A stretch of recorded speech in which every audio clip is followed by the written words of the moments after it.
"This is bigger than we thought," Amy said. "They have been selling prisoners to at least 6 different SAL 3 months later.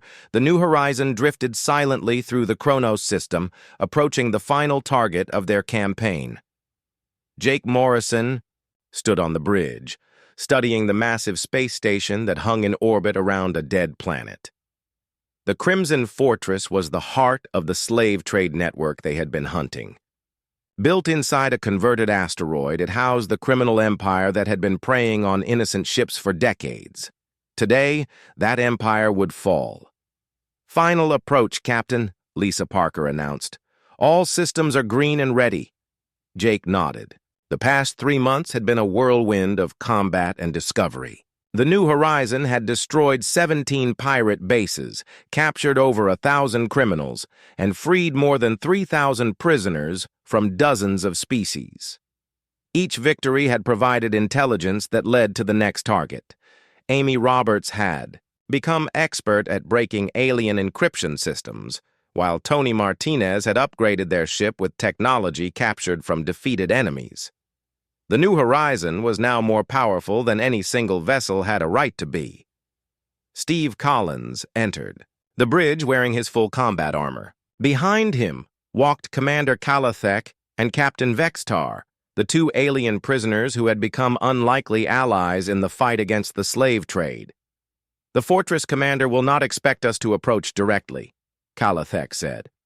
"Admiral, Thekaran believes his station is invincible." "He is about to learn differently," Jake said. "Amy, what are you seeing from their communications?" Amy listened to the intercepted signals flowing through her equipment. "Standard traffic, mostly shipping schedules for slave auctions. They have no idea we are coming." The Crimson Fortress was enormous, carved from an asteroid over 10 kilometers long. Its surface bristled with weapon systems designed to destroy entire fleets. The station housed over 10,000 criminals and held twice that many prisoners waiting to be sold. "Massive target," Tony said, studying the power readings from the station. "Their reactor output exceeds anything we have faced before." "Do we have enough firepower?" Jake asked. Tony smiled. "Captain, we have more than enough. The modifications I made using captured technology have turned us into a ship that should not exist." Over the past months, Tony had incorporated alien defensive systems, human military hardware, and several pieces of technology that no engineer should have been able to make work together.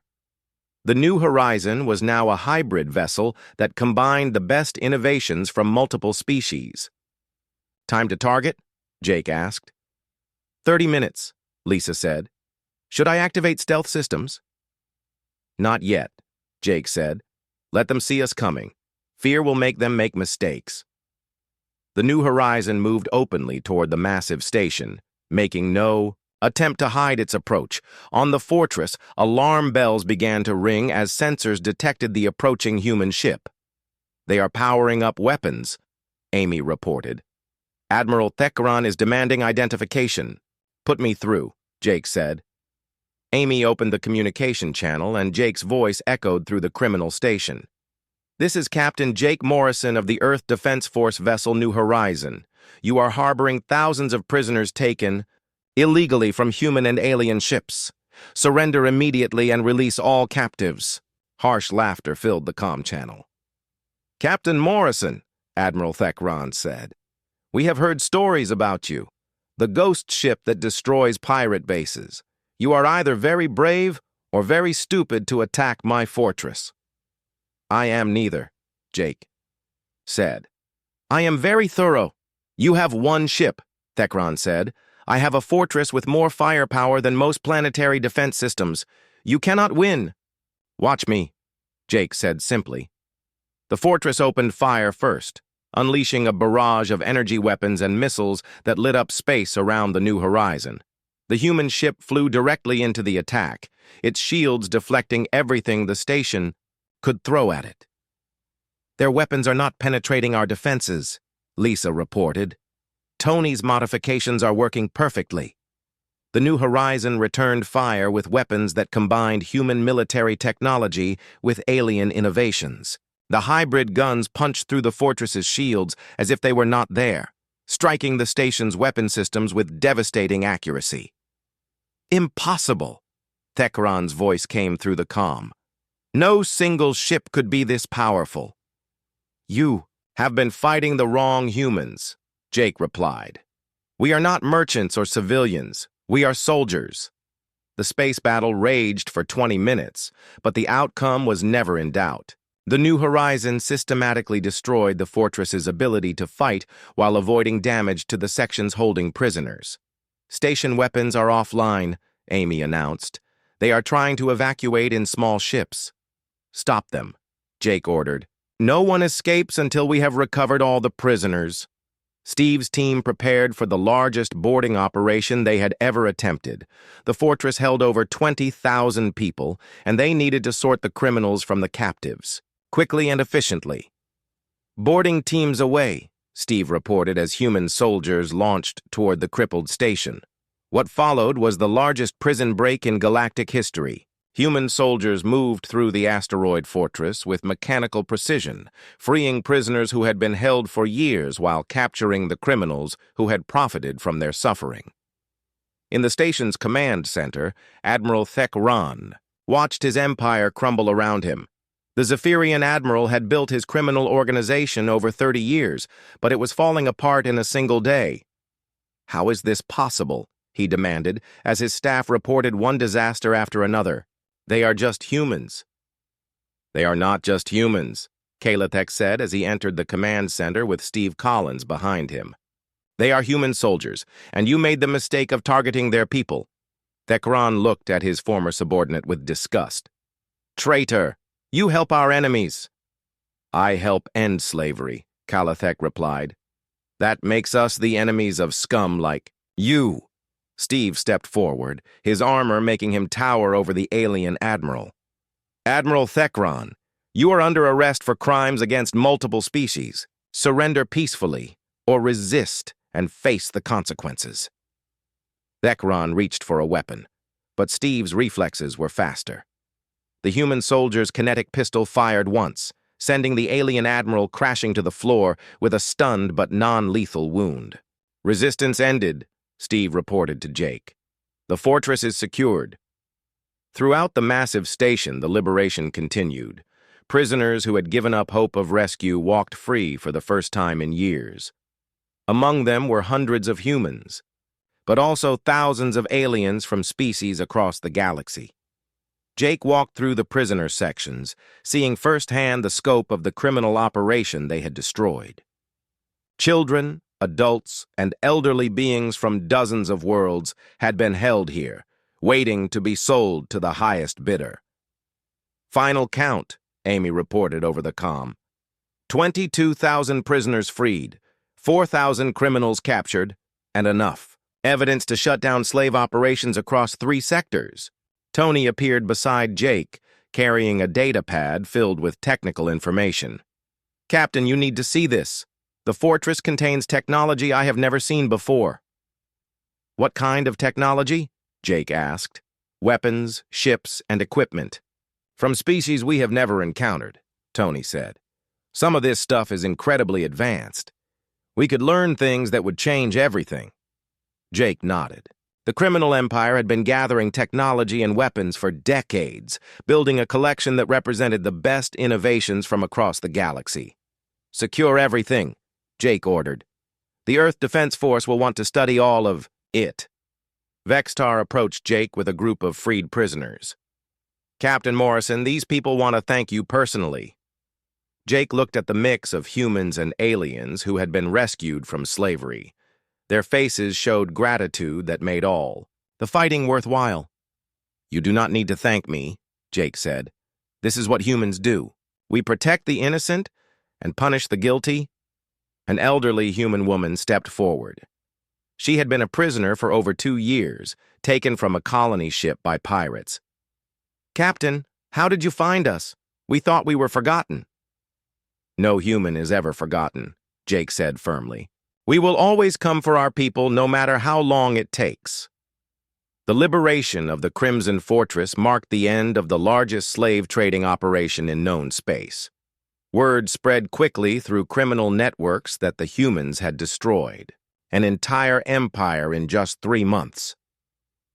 On the bridge of the New Horizon, Jake looked at the tactical display showing the devastation they had inflicted on organized crime. 17 bases destroyed, dozens of ships captured, thousands of criminals arrested, and over 25,000 prisoners freed. "Mission accomplished," he said to his crew. "What now, Captain?" Lisa asked. Jake smiled. "Now we go home and report. To Earth Defense Force Command, they need to know what we learned out here." "And after that?" Steve asked. "After that, we get a bigger ship and hunt down the rest of them," Jake said. This was just the beginning. The New Horizon left the Kronos system carrying its rescued passengers towards safety. Behind them, the destroyed fortress drifted in space, as a monument to what happened when criminals targeted the wrong species. Throughout the galaxy, the story spread of the human ship that could not be stopped. Pirates and slavers began to avoid human ships entirely, not knowing which ones might.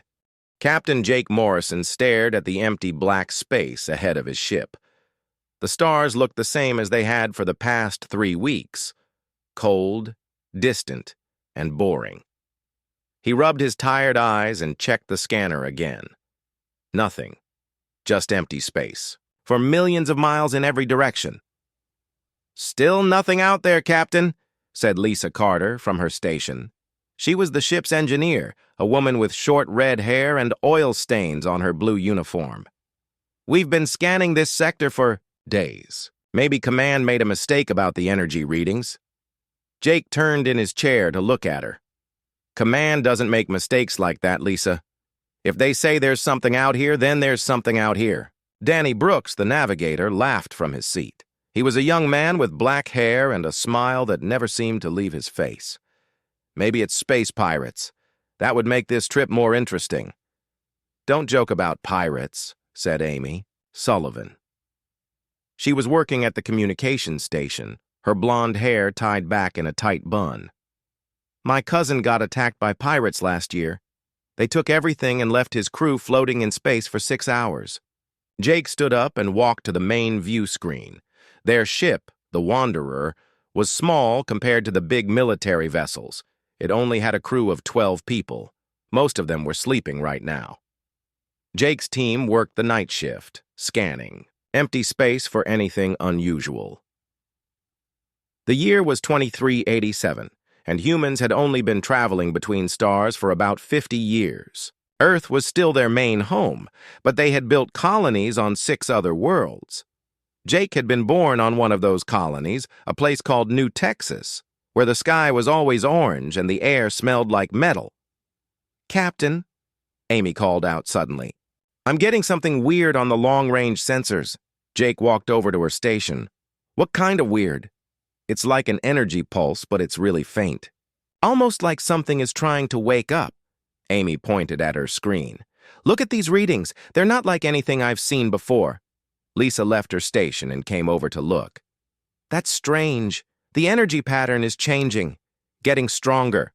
Danny spun his chair around. "Maybe it's a distress signal from another ship." "No." Amy shook her head. "This isn't a signal. It's more like a heartbeat. Something big." Jake felt his stomach twist with worry. In his 10 years of space travel, he had learned to trust his gut feelings. Right now, his gut was telling him they were about to find something dangerous. "Danny, set course for the energy source. But go slow. Really slow." "You got it, Captain." Danny's fingers danced over his controls. "Course set. It will take us about 2 hours to get there." The next 2 hours felt like 2 days. The energy readings kept getting stronger as they moved closer. Soon, even Jake could see something on the main screen. It looked like a shadow against the stars, but shadows didn't belong in empty space. "My God," Lisa whispered. "Look at the size of that thing." The shadow was huge. As they got closer, Jake could see it was a ship, but it was bigger than any ship he had ever seen. The biggest human ships were about half a mile long. This thing looked like it was at least 5 miles, from front to back. "Amy, try scanning it," Jake ordered. I'm trying, but our scanners are having trouble. The hull is made of something our computers don't recognize. Wait, I'm getting some readings now. Amy's face went pale. Captain, this ship is old. Really? Old? The computer says it could be millions of years old. That's impossible, Danny said. Nothing lasts that long in space. The computer doesn't lie, Amy replied. And there's something else. The ship has no damage, no holes, no broken parts, nothing. It looks like it was built yesterday. Jake stared at the massive ship on his screen. It was dark gray, almost black, with smooth curves that didn't look like any human design. There were no windows that he could see, and no weapons that looked familiar. But something about it made him nervous. Lisa, any signs of life over there? I'm scanning now. Lisa worked at her station for several minutes. No life signs that I can detect. But Captain, there's something strange. The ship has power. Lots of power. It's just not using it for anything. Like it's sleeping, Amy added quietly. Jake made a decision that would change everything. Danny, bring us alongside that ship, but keep our distance, about 1,000 feet away. As the Wanderer moved closer, the alien ship seemed to grow even bigger. Jake could see strange symbols carved into its hull. They glowed with a faint blue light that pulsed like a slow heartbeat. Captain, Lisa called out with excitement in her voice. I found something. There's a docking bay on the side of the ship. It looks like it might fit our shuttle. A docking bay?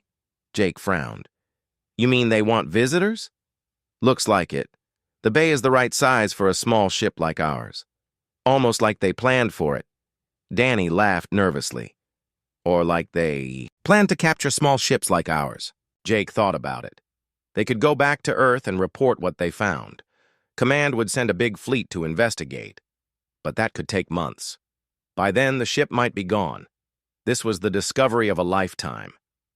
Amy, send a message to Earth. Tell them what we found and our exact location. Already done, Captain. But it will take 6 hours for the message to reach them, and 6 more hours for any reply. Good. Jake took a deep breath.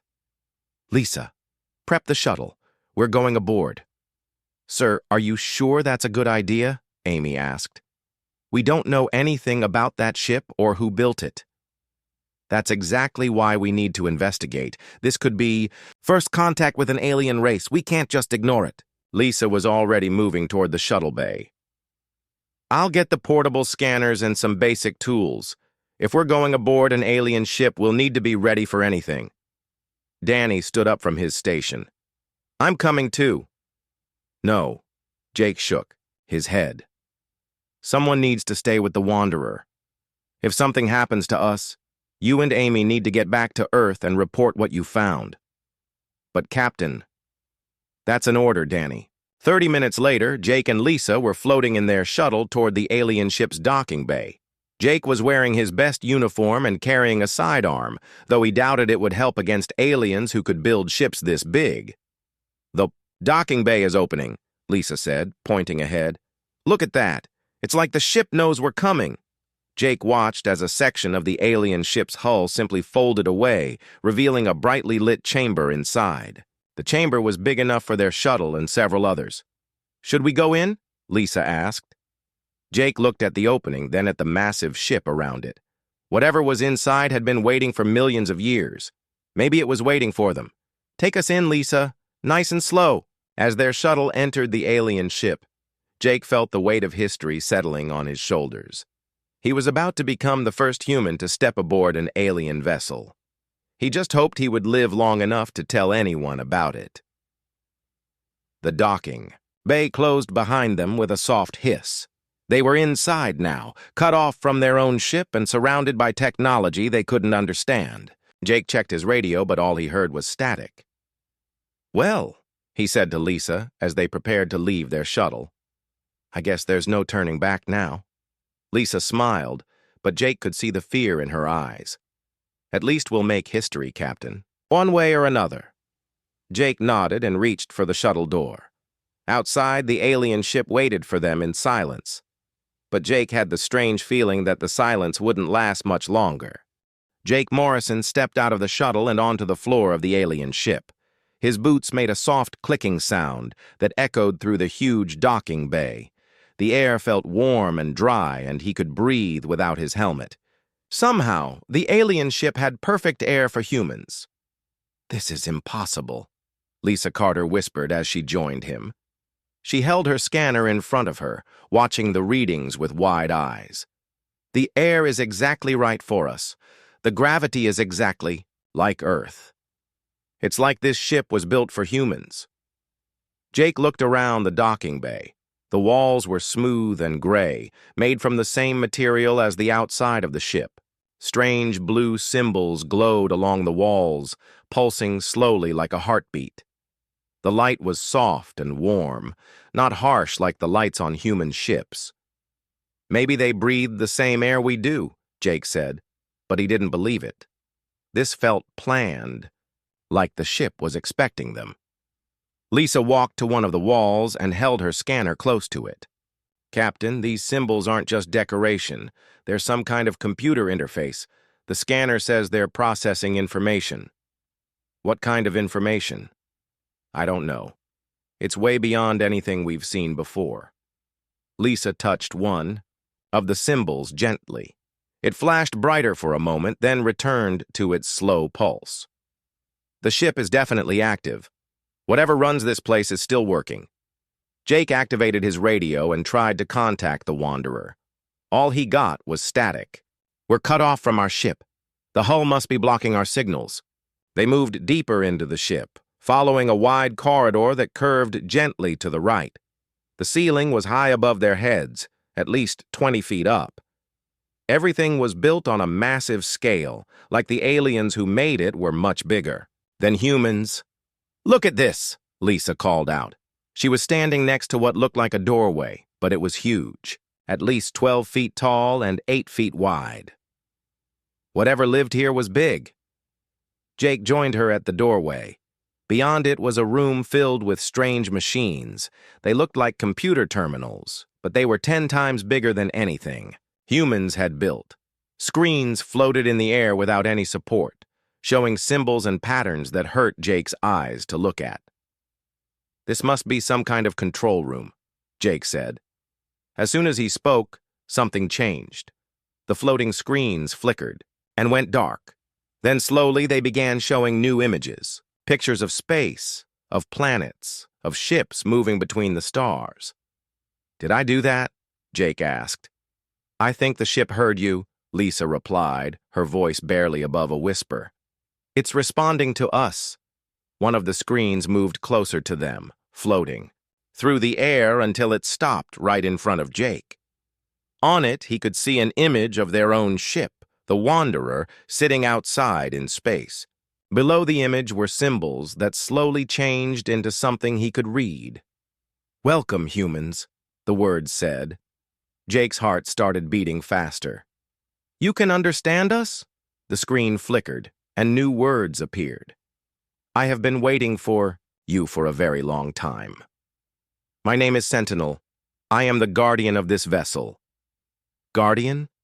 Lisa stepped closer to the screen. "Are you alive?" "I am what you would call an artificial intelligence. I was created by the architects to protect this ship and wait for those worthy to command it." Jake looked around the huge control room. "Where are the architects now?" The screen went dark for a moment. When the words came back, they seemed sadder somehow. "The architects are gone. They fled this galaxy long ago when the Devourers came. They built this ship as their final weapon, but they never found anyone worthy to use it." "What are Devourers?" Lisa asked. Images appeared on the screens around them. Jake saw space itself being torn apart, stars going dark, entire solar systems disappearing into nothingness. The images were terrifying. "The Devourers consume everything," Sentinel explained. "Matter, energy, space, time itself. They come from the void between galaxies and they destroy all life they encounter. The architects fought them for 1,000 years before they realized the only choice was to run." Jake felt cold despite the warm air. "And this ship was supposed to fight these things?" This ship was built to be the most dangerous weapon in the galaxy. It can destroy planets, tear holes in space, and travel faster than light itself. But weapons alone were not enough. To stop the Devourers, Lisa was studying her scanner again. Captain, I'm reading incredible energy sources throughout this ship. The power levels are off the charts. This thing could probably blow up our entire solar system. Why are you telling us this? Jake asked the screen. What do you want from us? I want to know if humans are worthy to command this vessel. Many species have found this ship over the millions of years I have waited. All of them failed the test. What happened to them? The screen showed images of different alien races. Some looked like giant insects, others like walking plants, and some Jake couldn't even describe. Those who sought to use the ship for conquest were destroyed. Those who fled in fear were allowed to leave. None understood what it truly means to wield ultimate power. Jake thought about that. Ultimate power. The ability to destroy anything, to go anywhere, to do anything. It was the kind of power that could drive someone crazy. What makes you think humans will be different? He asked. I have been studying your species since you first left your homeworld. I have watched your history, your wars, your attempts at peace. You are different from the others. How? You are the first species to board this ship and ask, what do you want? Instead of, what can you give me? Lisa laughed, but it was a nervous sound. That's because we're terrified. This ship could squash us like bugs. Yes, Sentinel agreed. And yet you came aboard anyway. You are curious about others rather than focused on yourselves. This is why the architects programmed me to wait for your kind. The architects knew about humans millions of years ago? Jake asked. The architects could see into possible futures. They saw a young species that would one day spread among the stars, not to conquer but to explore. They saw humans as the guardians this galaxy would need when the Devourers returned. The bad words hit Jake like a physical blow. The Devourers are coming back? They never truly left. They have been consuming galaxies beyond this one, growing stronger. My sensors detect their scouts already entering the outer rim of this galaxy. They will be here within a few years. Jake sat down heavily in what looked like a chair built for someone twice his size. This was too much to take in. Alien races, ancient weapons, threats from beyond the galaxy.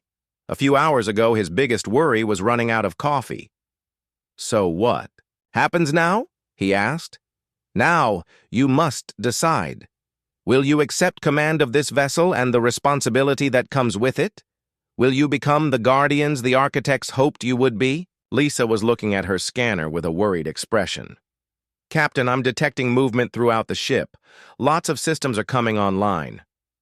The screens around them lit up with new information. Jake could see maps of the galaxy, power, readings, weapon systems, and hundreds of other displays he didn't understand. The ship is awakening, Sentinel explained. For the first time in millions of years, all systems are becoming active, but this is only the beginning of the test. What kind of test? Jake asked. You must prove that humans can handle ultimate power without being corrupted by it. You must show that you will use this ship to protect others, not to dominate them. Jake stood up and looked around the control room. Every screen was now active, showing him the incredible capabilities of the ship he was standing in. He could see weapon systems that could crack planets in half, shields that could protect entire fleets, and engines that could cross the galaxy in days instead of years. How long do we have to decide? He asked. Time is short. Other species in this galaxy will soon detect that this ship has awakened. They will come seeking its power for themselves, and beyond that, the Devourers grow closer every day. Lisa walked over to Jake. Captain, we need to contact our ship. Danny and Amy will be worried about us. I will allow communication with your vessel, Sentinel said. But know that word of this ship's awakening will spread quickly. Soon the entire galaxy will know that the most dangerous weapon ever created is active again. Jake activated his radio. This time Danny's voice came through clearly. "Captain, thank God you're okay. We've been trying to reach you for hours." "We're fine, Danny, but we've got a situation here, a big one." "What kind of situation?" Jake looked at the screens showing the ship's weapons, at the displays tracking alien fleets across the galaxy, at the warnings about the approaching devourers. He thought about his small crew on the Wanderer, about the human colonies that had no idea what was coming, about an entire galaxy that would soon be looking to humans for protection. "The kind that changes everything," he said. Jake Morrison stared at the floating screens around him as Sentinel began the test. The control room suddenly filled with new images, and Jake felt a strange tingling in his mind, like someone was gently touching his thoughts. "The test begins. Now," Sentinel announced. "You will face scenarios that test your judgment, your morality, and your ability to wield ultimate power responsibly." The room around Jake and Lisa faded away, replaced by what looked like the bridge of a human military ship. Jake found himself sitting in a captain's chair, wearing a uniform he didn't recognize. Lisa was beside him at a tactical station. "This is a simulation," Sentinel's voice explained, though Jake couldn't see any screens now. "But your choices will be real. They will determine whether humans are worthy of commanding this vessel." Through the view screen in front of him, Jake could see a human colony world, green and blue with white clouds swirling across its surface. It looked peaceful and beautiful. "Captain Morrison," a voice said behind him. Jake turned to see a young officer with lieutenant's bars on his uniform. "We have a problem. The enemy fleet is approaching the colony world of Haven. They have weapons capable of destroying the entire planet." Jake looked at his tactical display. The enemy fleet was massive, at least 50 ships moving toward the helpless colony. But Jake's ship, according to the displays, had the power to stop them. "How many people live on Haven?" Jake asked. 2 million colonists, sir, mostly families with children." "And how do we stop the enemy fleet?" The lieutenant pointed to a weapon. Control on Jake's chair. "This ship has a reality cannon, sir. One shot can destroy their entire fleet, but the weapon will also damage space itself in that area. No ships will be able to travel through that region for 1,000 years. Jake studied the display. The area the weapon would damage included 3 major trade routes used by dozens of different species. Cutting off those routes would hurt millions of people across the galaxy. "Are there any other options?" he asked. Lisa looked up from her station. "We could evacuate the colony, but there isn't enough time. The enemy fleet will arrive in 2 hours, and we can only evacuate about half the people." Jake felt the weight of the decision. Save 2 million people by hurting millions more, or let 1 million colonists die to keep the trade routes open. It was an impossible choice. "There has to be another way," he said. "Sometimes there is no perfect choice," Sentinel's voice whispered in his mind. "What will you do?" Jake stood up from his captain's chair and walked to the view screen. The colony world looked so peaceful, unaware of the death approaching it. He thought about the families down there, the children playing in parks, the people living their normal lives. "Lieutenant, open a channel to the enemy fleet." "Sir, they won't negotiate. Our intelligence says they don't take prisoners." "Open the channel anyway." The view screen changed to show the leader of the enemy fleet. He was a tall alien with gray skin and 4 arms, wearing what looked like battle armor. "Human captain," the alien said, his voice full of contempt. "You have 1 ship. We have 50. Surrender now, and we will let your crew live." "I have a better offer," Jake replied. "Turn around and leave this system, and I won't have to destroy your entire fleet." The alien leader laughed, a harsh sound that made Jake's teeth hurt. "You are either very brave or very stupid, human. What makes you think 1 ship can defeat 50? Jake looked at the weapon controls on his chair, then back at the alien. "Because my ship doesn't play by the same rules as yours."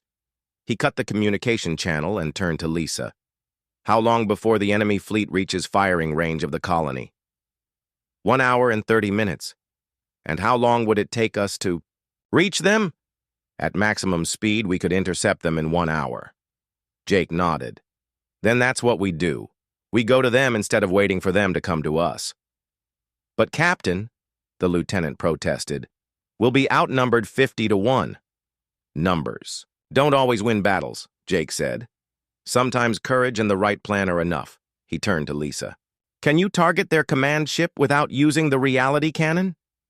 Lisa worked at her station for a moment. Yes, but it will take multiple shots with conventional weapons.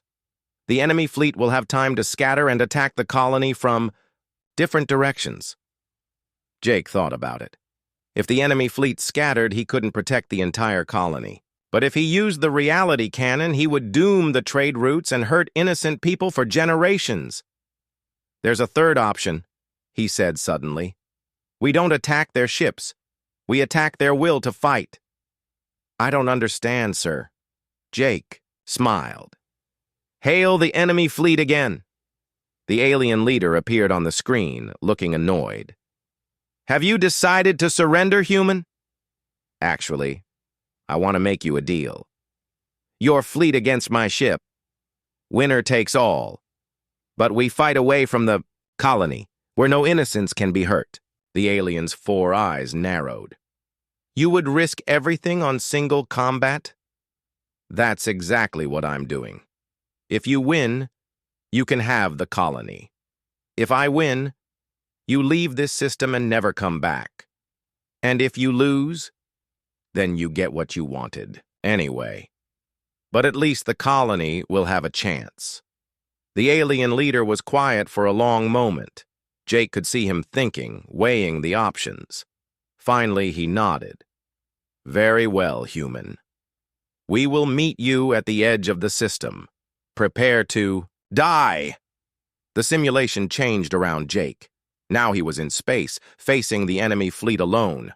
His ship's weapons were powerful, but not powerful enough to destroy 50 ships without using the reality cannon. That was clever, Sentinel's voice said. But now you must actually win this battle. How will you defeat 50 ships with one? Jake looked at his controls again. His ship had the reality cannon, but using it would fail the test. It also had conventional weapons, shields, and something called a dimensional fold drive. Lisa, what exactly does a dimensional fold drive do? According to these readings, it can move the ship through folded space. Basically, we can appear anywhere, instantly. Jake grinned. Then we don't fight 50 ships at once. We fight one ship 50 times.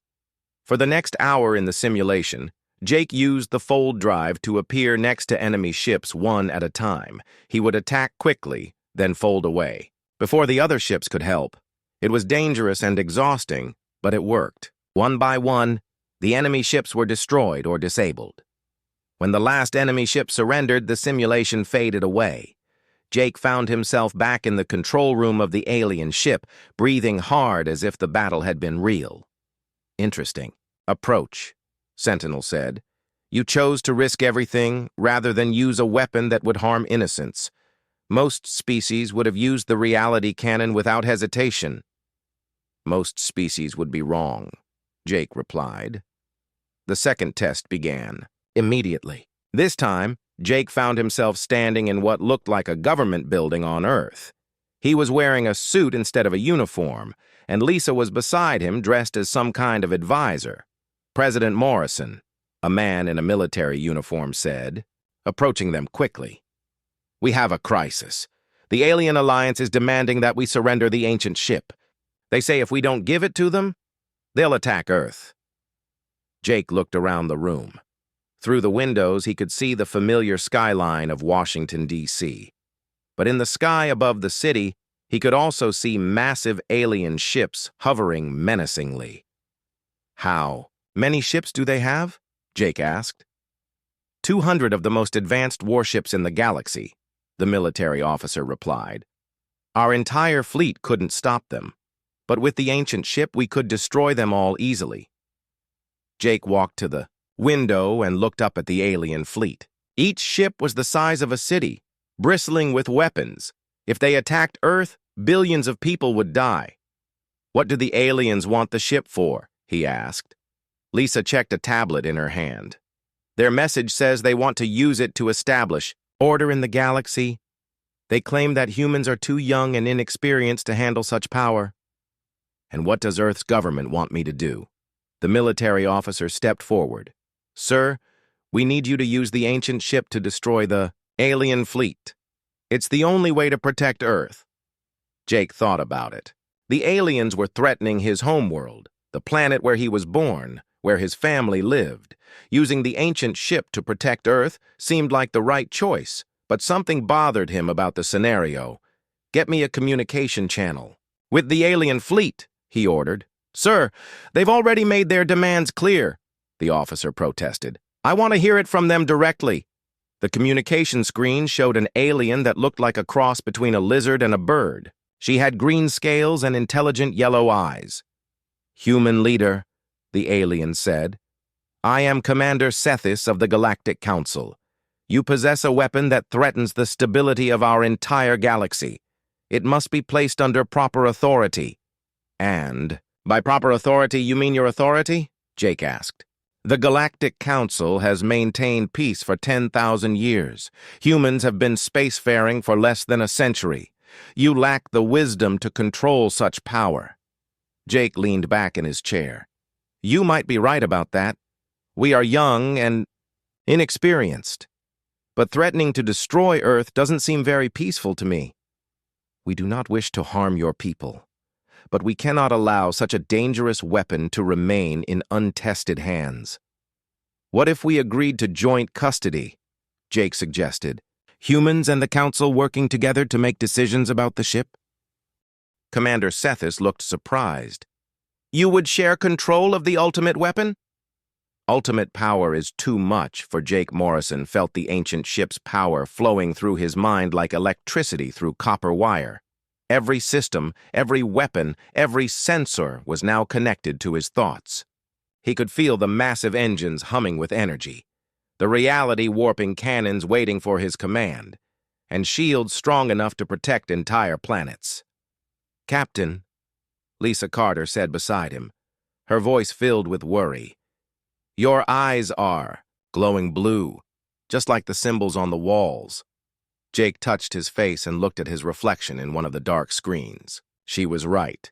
His eyes now glowed with the same soft blue light as the ship's systems. When he concentrated, he could see through sensors placed all over the vessel. He could even sense their shuttle in the docking bay and the Wanderer floating outside. The bond is complete, Sentinel explained. You are now part of this ship, and it is part of you. You will live as long as the ship exists, and your mind will expand to handle the knowledge of the architects. What knowledge? Jake asked. Suddenly information flooded into his brain. The history of the architects, their technology, their war with the Devourers, and most importantly, their plans for defending the galaxy. Jake saw star maps showing the positions of other ancient weapons hidden throughout space, waiting for the day they would be needed. There are 12 ships like this. One, Jake said, the knowledge feeling both new and ancient in his mind. The architects built them as a final defense against the Devourers. Yes, Sentinel confirmed. But this ship, the Voidbreaker, is the most powerful.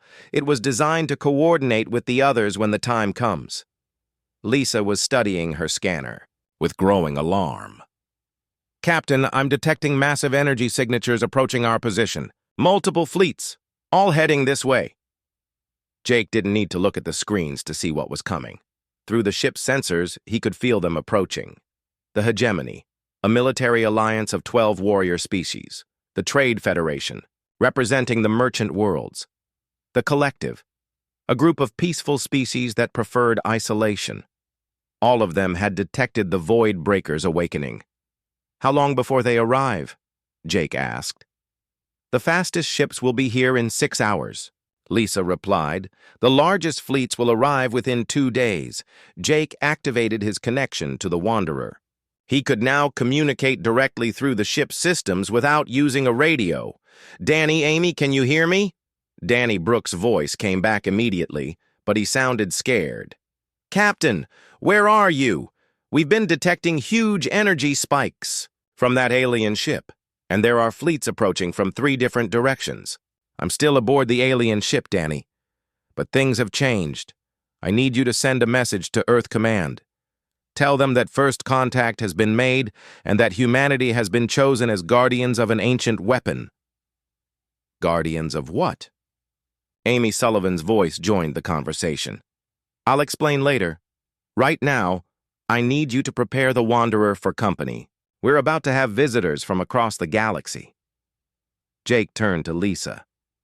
We need to get back to our ship. I have a feeling the next few days are going to be very dangerous. As they walked back through the corridors of the Void Breaker, Jake marveled at how different everything felt. He could sense every part of the massive ship, from the smallest maintenance robots to the planet-cracking weapons. The ship felt alive, and he was now part of that life. Captain, Lisa said as they reached their shuttle, what exactly have you gotten us into? I'm not sure yet, Jake admitted. But I know we're the only thing standing between this galaxy and something that wants to destroy it all. They flew back to the Wanderer in silence.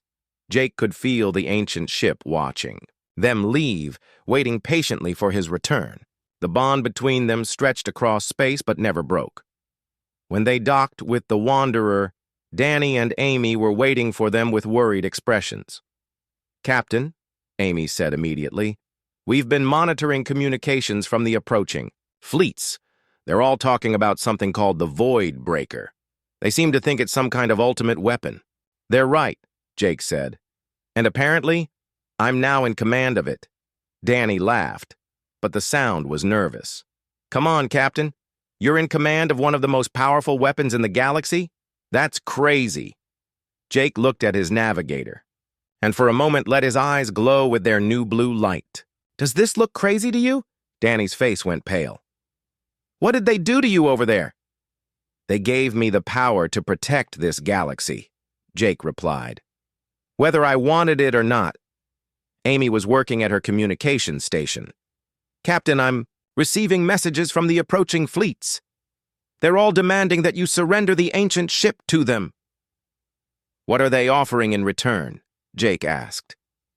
The hegemony says they'll let humanity join their military alliance if we give them the ship. The Trade Federation is offering exclusive trading rights for 100 years. The collective wants us to turn the ship over to them so it can be safely destroyed. Lisa shook her head. They all want to either use it or destroy it. None of them understand what it's really for. Jake walked to the main view screen and looked out at the ancient ship floating nearby. Through his connection to it, he could feel its immense power waiting to be used. But he could also feel something else, something that made his blood run cold. Sentinel, he said aloud, show them what's coming. The view screen changed to show an image from the edge of the galaxy. Dark shapes were moving between the stars, creatures that seemed to absorb light itself. They were still far away, but they were definitely coming. My God, Danny whispered. What are those things? Devourers, Jake said. They consume everything in their path, matter, energy, even space itself. The ancient ship was built to fight them. Amy was studying the readings from the image. How long before they get here? Based on their current speed, approximately 3 years, Jake replied. But they're sending scouts ahead. Those will arrive much sooner. The first alien fleet dropped out of hyperspace 2 hours later. 20 ships from the hegemony, all heavily armed and built for war. Their leader, a tall alien with 6 arms and armor-plated skin, appeared on the Wanderer's communication screen. Human vessel, the alien said, his voice deep and threatening. I am General Corax of the Hegemony Fleet. You will surrender the ancient weapon immediately, or we will take it by force. Jake stood in front of the screen, his eyes glowing softly blue. General, I'm Captain Jake Morrison of the human ship Wanderer. I'm afraid I can't surrender the weapon because it was never mine to give away. Then you choose war? Corax asked. I choose to protect this galaxy from a threat you don't even know exists yet, Jake gestured to Amy, who put the image of the approaching devourers on the communication screen. General Corax's 6 eyes widened as he saw the dark creatures moving through space. "What are those abominations?" Corax demanded.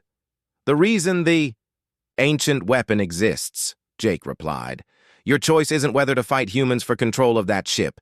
Your choice is whether to help us fight something that wants to destroy every living thing in this galaxy." Corax was silent for a long moment. "You expect me to believe that humans, the youngest species in the galaxy, have been chosen to command the ultimate weapon?" "I expect you to use your brain," Jake said bluntly. "If I wanted to conquer the galaxy, would I be warning you about an external threat? Would I be asking for your help instead of just attacking you?" Before Corax could answer, 2 more fleets arrived. Ships from the Trade Federation appeared on one side, while vessels from the Collective materialized on the other. Within minutes, Jake found himself talking to 3 different alien leaders, all demanding the same thing. "This weapon is too dangerous for any one species to control," said Chancellor Vega of the Trade Federation. She looked like a tall, elegant bird with silver feathers. "All weapons of mass destruction should be eliminated," added Director Quinn of the Collective. He appeared to be made of living crystal that shifted colors as he spoke. Jake looked at the 3 alien leaders on his screen. Behind each of them were fleets of warships, all pointed at the Wanderer and the ancient ship beyond. "You're all missing the point," Jake said. "This isn't about who controls the weapon. This is about survival." He had Amy transmit more images from the approaching devourers, showing entire star systems being consumed by the dark creatures. "These things destroyed the architects, the most advanced race this galaxy has ever known," Jake continued. "They're coming here next. We can either work together to stop them, or we can fight each other while they destroy everything we've ever cared about." General Corax was the first to speak. "Even if these creatures exist, what makes you think one ancient ship can stop them?" "Because it's not just one ship," Jake replied. "There are 12 of them, hidden throughout the galaxy. The Voidbreaker is designed to find and coordinate with the others, but it only responds to humans." "Why humans?" Chancellor Vega asked. "What makes your species so special?" Jake thought about the tests Sentinel had put him through, about the choices he had made. "Maybe because we're the only species that asked what the weapon wanted instead of what it could give us." Director Quinn's crystal body flashed red. "This is clearly a human trick to gain control of galactic politics. If that..." But when he looked out at the stars and felt the countless lives depending on him for protection, he knew he had made the right choice. Humanity had been given ultimate power, and they had used it not to conquer, but to serve. "Captain," Lisa's voice came through the network one day, "we're receiving a signal from the edge of the galaxy. It's faint, but it's definitely artificial." Jake reached out with his enhanced senses and felt it too. A signal from beyond their galaxy, from creatures they had never encountered before. "New contact," he announced to the network. "Possible first. Contact situation." As the signal grew stronger, Jake could make out what sounded like a D.